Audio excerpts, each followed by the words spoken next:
முறைகேடுகள், மந்திரிகள் மேல இருக்கக்கூடிய ஊழல் குற்றச்சாட்டுகள். அண்ணா திராவிட முன்னேற்ற கழகத்தை பார்த்து நீங்க ரைடு வந்தா டெல்லிக்கு போறாங்கன்னு கேக்குறாங்களே. டாஸ்மாக் ரைடுக்கு அப்புறம் உங்களோட முதலமைச்சர் எதுக்குங்க டெல்லிக்கு போனாரு?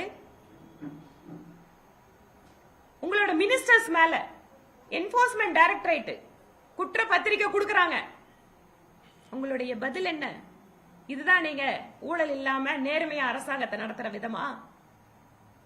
உங்களுடைய அத்தனை அமைச்சர்கள் மீது இத்தனை ஊழல் குற்றச்சாட்டு இருக்கு. கோர்ட் சொல்லுது, கோர்ட் விசாரணை. அதாவது தமிழ்நாட்டிலேயே, இந்தியாவிலேயே வேற எங்கேயும் பார்க்க முடியாதுங்க. ஜெயில இருக்கிற மந்திரியாவே வச்சிருக்கிற வரலாற்றுக்கெல்லாம் சொந்தக்காரங்க திமுகவோட அரசு. 12 வருஷ காலம் இன்று உலகத்திலேயே இந்தியாவை தலைநிமிர செய்தவர் பிரதமர் மோடி அவர்கள். வளர்ந்து வரக்கூடிய பொருளாதாரத்துல மிக வேகமாக வளர்ந்து வருகின்ற நாடாக நமக்கென்று ஒரு மிகப்பெரிய குறிக்கோளோடு ஒரு விஷனோட இந்த இந்திய நாட்டை எடுத்து சென்று கொண்டிருக்கிறார்.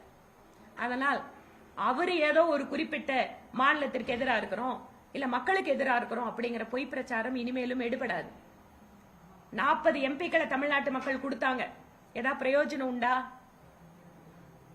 திராவிட முன்னேற்ற கழகத்தோட கூட்டணி 40 எம்பிக்களை வச்சிருக்கிறீங்களே, ஏன் உங்களால திட்டத்தை கொண்டு வர முடியல?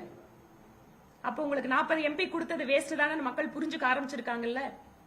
அதனால் எலெக்ஷன் நெருங்குற நேரத்தில் 14ஆம் தேதி வந்த சர்க்குலரை வேண்டுமென்றே பிரதமர் வருகின்ற பொழுது வெளியிட்டு பிரதமர்